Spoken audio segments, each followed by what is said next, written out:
मैं भी काफी टाइम से इस सवाल का जवाब ढूंढ रहा था और फाइनली मुझे इसका जवाब मिल ही गया कि अमीर और अमीर क्यों बनते जा रहा है और गरीब। वेल, इसका आंसर ब्लैक मनी नहीं है तो फिर क्या है? अगर आपको भी इसका जवाब जानना है तो इस वीडियो को बड़े ध्यान से देखिएगा, क्योंकि इस वीडियो को देखने के बाद आपको पता चल जाएगा कि ऐसी क्या चीजें हैं जो अमीर लोग करते हैं और गरीब लोग नहीं। So let's begin.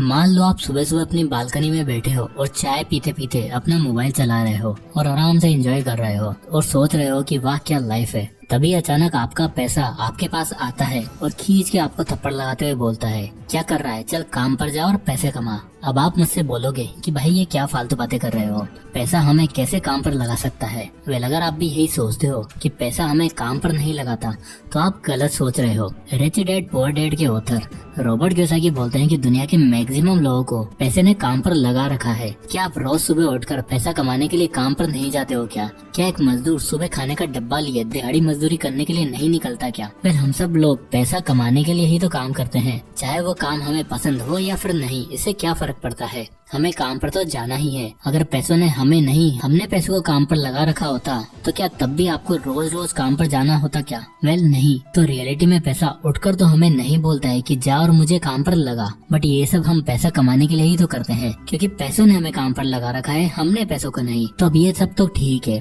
बट हम आखिर ऐसा क्या करें कि हम पैसों को काम पर लगाएं और वो हमें नहीं? तो उसका जवाब है फाइनेंशियल एजुकेशन।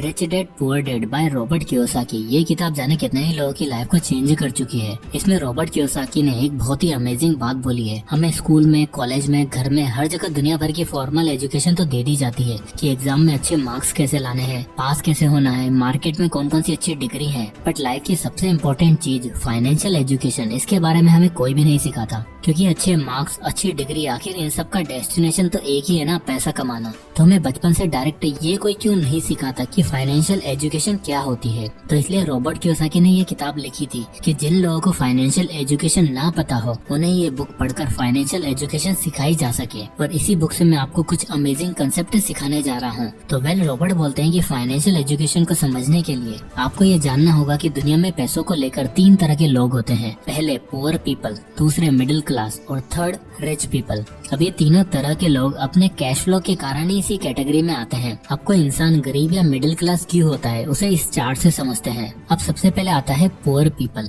इस कैटेगरी के लोग काफी मेहनत करते हैं और बड़ी मुश्किल से पैसा कमाते हैं। तो इस चार्ट में आप देख सकते हो कि इनकी जो भी इनकम होती है वो सारी इनकम इनके रेंट में और खाने पीने में निकल जाती है। तो इनके पास कोई भी पैसा नहीं बचता और ऐसे लोग ना तो कोई एसेट क्रिएट कर सकते हैं और ना ही कहीं पर इन्वेस्ट कर सकते हैं, क्योंकि मंथ एंड तक इनके खर्चे मैनेज हो जाए वही बड़ी बात है। इनकी इनकम इतनी जरा सी होती है कि ये बड़ी मुश्किल से खर्चा निकाल पाते हैं। इसलिए इस कैटेगरी के लोग अपने इस तरह के कैश फ्लो के कारण ही गरीब रहते हैं। दूसरे मिडिल क्लास। दुनिया के सबसे ज्यादा लोग इसी कैटेगरी में आएंगे। अब इस चार्ट से इनके कैश फ्लो को समझते हैं। इनकी इनकम पुअर कैटेगरी के लोगों से थोड़ी ज्यादा होती है। तो सबसे पहले तो इनकी जो इनकम होती है उससे ये अपने खर्चे चला लेते हैं। फिर उसके बाद ये अपने बाकी के खर्चे करते हैं, जैसे लोन पर ली हुई कार की EMI देना, अगर होम लोन ले रखा हो तो होम लोन की किस्तें पे करना। और जब इनके पास कुछ पैसा बचता है तो ये लोग FD में अपना पैसा सेव करके रख देते हैं। ये लोग पुअर कैटेगरी से तो ठीक है, बट ये लाइफ टाइम मिडिल क्लास में ही रह जाते हैं, क्योंकि इन्होंने अपने ऊपर लाइबिलिटीज ही इतनी ले रखी होती है, जैसे दुनिया भर के लोन ले लेना, जिससे इनकी मेजर इनकम इनकी लोन की किस्तें भरने में निकल जाती है और लाइफ टाइम ये पैसों को लेकर स्ट्रगल करते रहते हैं। अब आते हैं थर्ड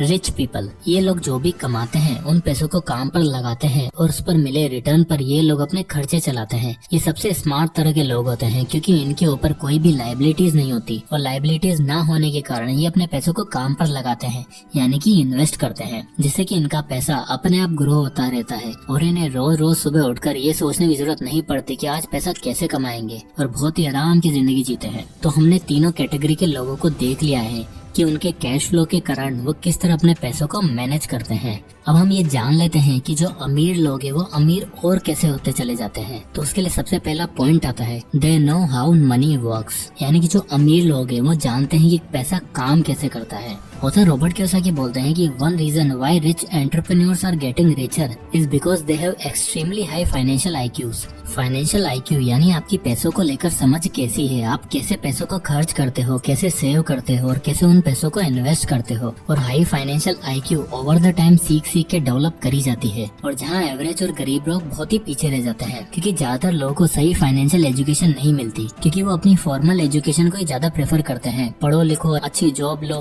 पैसा कमाओ, एक बजट के हिसाब से खर्चा करो, अपनी इनकम का थोड़ा पैसा सेव करो और उन पैसों को अपनी 60s तक इन्वेस्ट करो ताकि अपने हॉस्पिटल बिल्स पे कर सको। इसी फॉर्मूले से गरीब लोग अपनी लाइफ जीते हैं और यही नॉलेज वो अपने बच्चों को भी पास ऑन करते हैं। अब अगर किसी गरीब बच्चे से पूछा जाए कि वो गरीब क्यों है, तो उसके पास पैसा न होने की कई सारे रीजंस हो गए, कि उसके फादर इतना अर्न नहीं करते, उनके पास कोई सेविंग्स नहीं है, वो ज्यादा एजुकेटेड नहीं है। और अगर आप सेम सवाल किसी अमीर बच्चे से पूछो कि वो अमीर क्यों है, तो वो खुद बता देगा कि उनके फादर क्या क्या काम करते हैं, उनके पास कितने सारे एसेट्स हैं, कहाँ कहाँ से पैसा आता है। अब क्योंकि वो खुद एक अमीर घर से है, तो उसे अपनी फैमिली से फाइनेंशियल एजुकेशन मिल जाती है। वो सीख जाते हैं कि पैसा कैसे कमाते हैं, उन्हें सेव कैसे करते हैं, इन्वेस्ट कहाँ करते हैं और पैसे को ग्रो कैसे करा जाता है, क्योंकि उसने अपने घर में ये सब देखा होता है।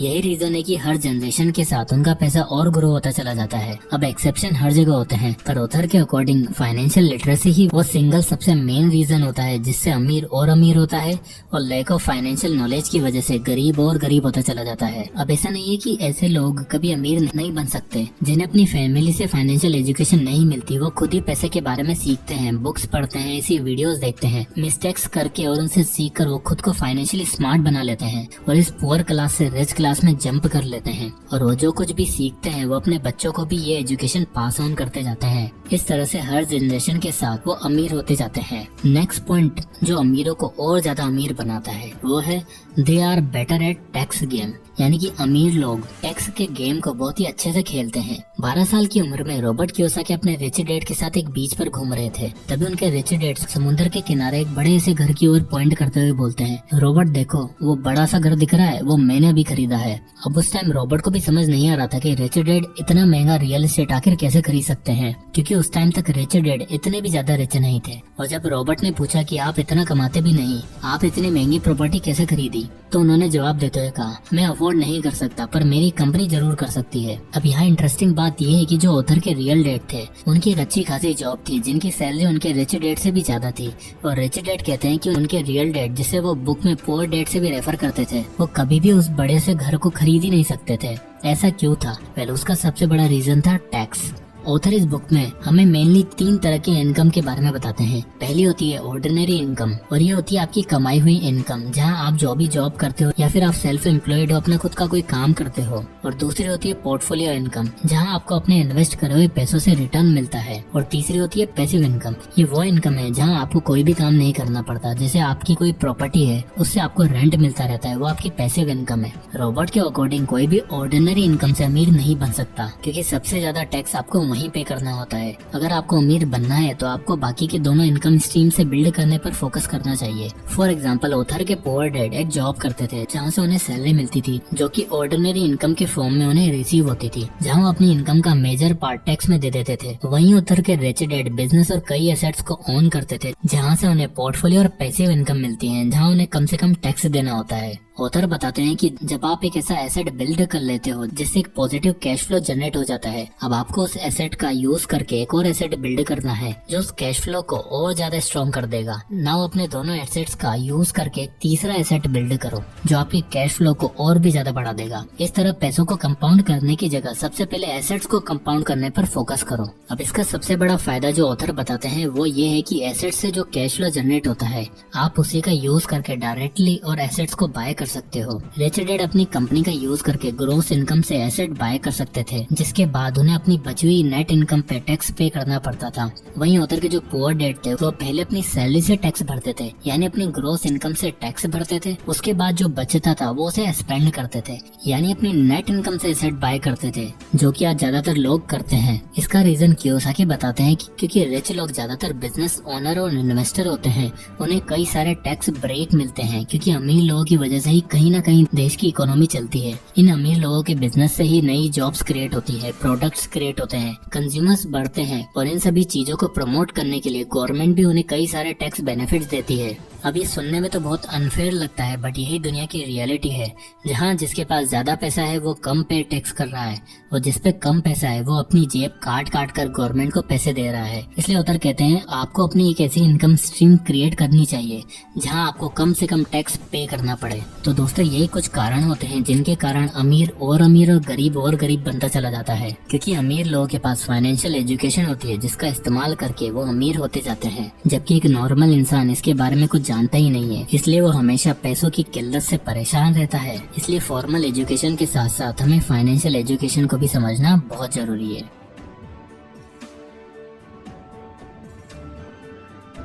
Financial mindset for business. Thank you.